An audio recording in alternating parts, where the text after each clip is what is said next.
Someone pushes Billy onto the catwalk, then pulls him up short of the opening. He looks to his right and sees more bravos similarly positioned, and at this instant he wishes he was back at the war. At least there he basically knew what he was doing. He had his training for guidance, and the entire goddamn country wasn't watching to see if he'd fuck up. But this is all wing and a prayer shit. Middle level, a voice is yelling in his ear. Turn left and look for the purple X. Abruptly, the music gears down to a meat-grinding crawl. Ka-thunka, ka-thunka. It is a trash compactor mulling over more than it can chew. On the lowest tier of the stage, Destiny's Child is standing in front of 3 Prairie View drummers.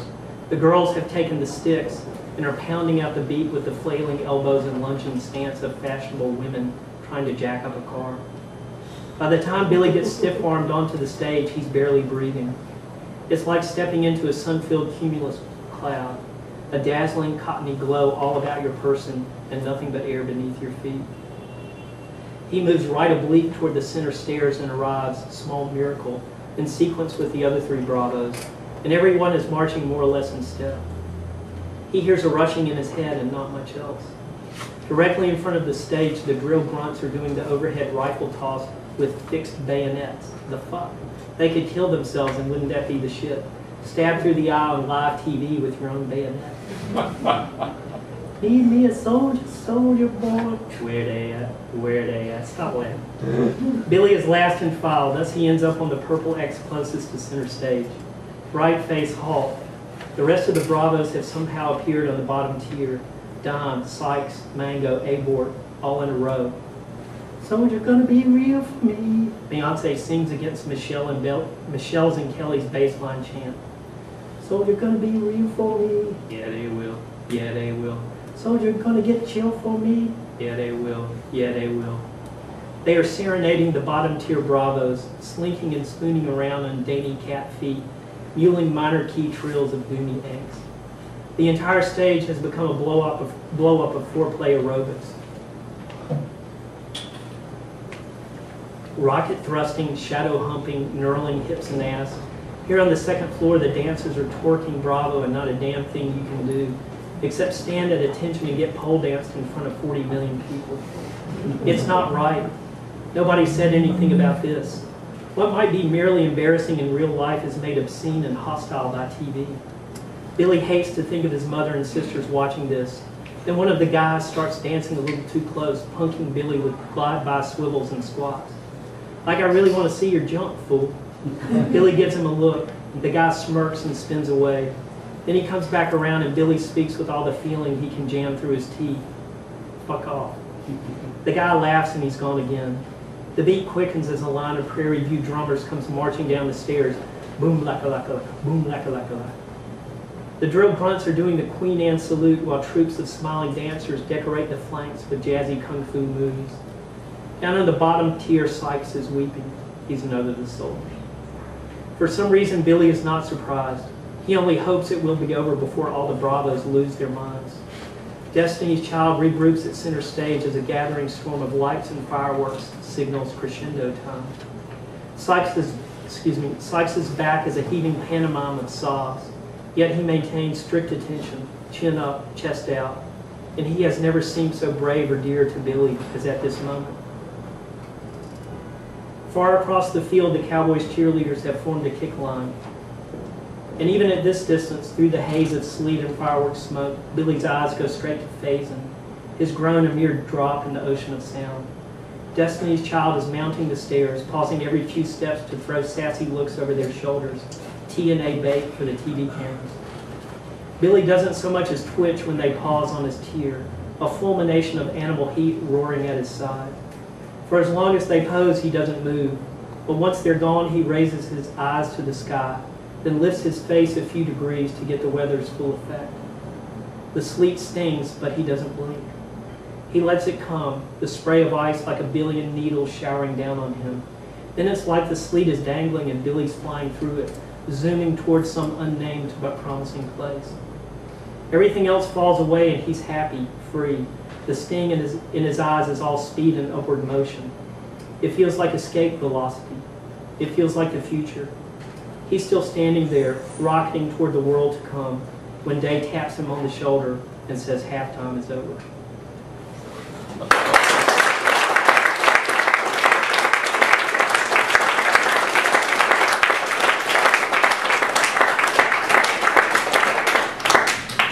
Is it hot in here? Yeah.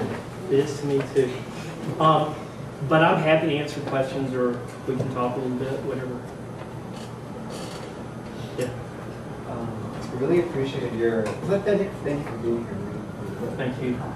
And I really appreciated your comments interspersed through the reading about striking the balance between writing to find out what you know and going in with sort of a preconceived idea. I was just wondering if you could elaborate on that and about how that sort of affected the trajectory of the plot throughout the novel. Well, when I started the book, I had no idea how it was going to end. You know, there's a certain psychological pressure and burden in that, and because nobody wants to waste 3 or 4 years of their lives, you know, on a project that doesn't make it. And I've done that several times. But there's also a certain freedom too, in walking into it, and you know, the hope that, well, maybe I can learn something in the course of this. The older I get, that's the thing that's most important to me, actually, is if I can find the right words for it, you know, I'll come some distance toward understanding it. And that's what I really want. I want to understand it. So yeah, I mean, when I first started writing, I would outline everything, very laborious, thinking it through every step. And it took me a long time to, you know, get past that fear of stepping off the cliff and not knowing if the parachute's going to open. Yeah. So what does the NFL halftime show mean? It's just a hypothesis, Emily.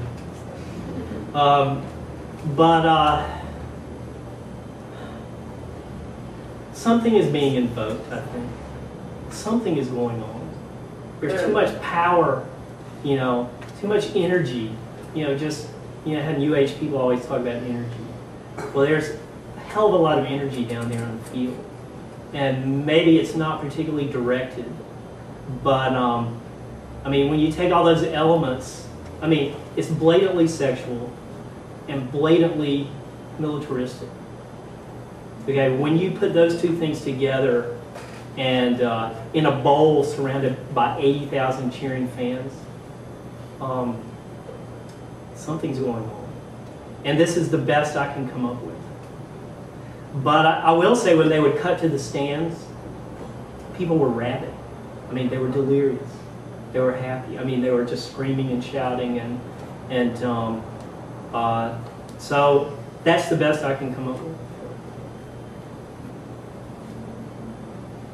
So why did your failed novels fail, and how did you come to understand that? Well, I just wasn't good enough, and they weren't good enough, and too much machinery, too complicated, trying to do too much, just and with this one, I mean, it takes place over the course of one day.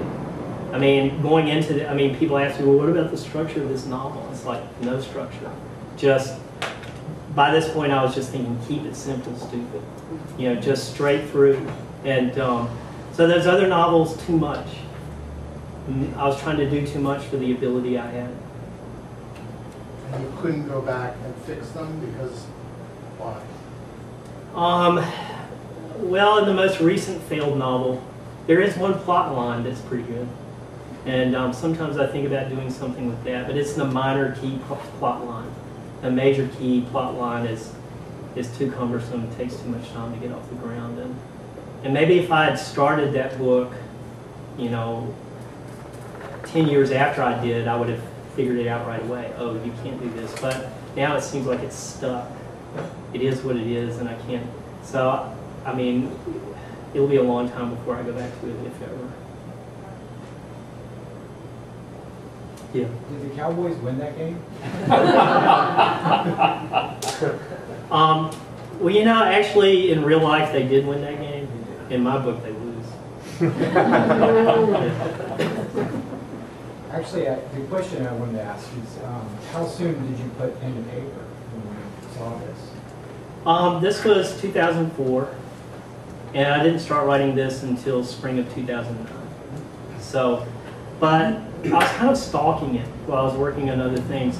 I was, doing all the reading I could get my hands on about, military life and these wars in particular. And so I was thinking, there's something there, and I do want to take a run at this someday. So when the time comes, I want to have some background already. This may or may not be apropos, but have you read Tim O'Brien's The Things They Carried? No, I read Going After Cacciato, Yeah, I read that too. but I mean that's one of the many gaps in my education. I haven't read the things they carry. It's just, that obviously it's more than what they physically carry, it's the emotion they carry. Interesting book. Yeah. No, it's on the stack. Did you have a question? Was Bush, does he make an appearance in this book in the stands? No, he's the Bravos did go to the White House to to meet Bush and Cheney and to be celebrated there, and I kind of danced around that a bit too. I thought, well, I could have a full-fledged flashback and really get into it, or I could just put it in the background and just kind of elide it. And so I have about this much about their encounter at the White House. And I don't know, that felt right to me because, I mean, it's not nice to talk this way, but he really is such a non-entity that, I mean, the power is elsewhere. I mean, the focus is elsewhere. He was just the figurehead. And so, maybe it's correct in one sense just to push him off to the side and just make one casual reference to him. And then off he goes. Mm-hmm. Yeah, but one of the scenes I like best in the novel is when Billy goes home, right? And his sister doesn't want him to go back for him. And is it his father's in the wheelchair? Yeah. At what point did you decide to put that scene in? What were your thoughts about what that would contribute? I mean, I think it's great.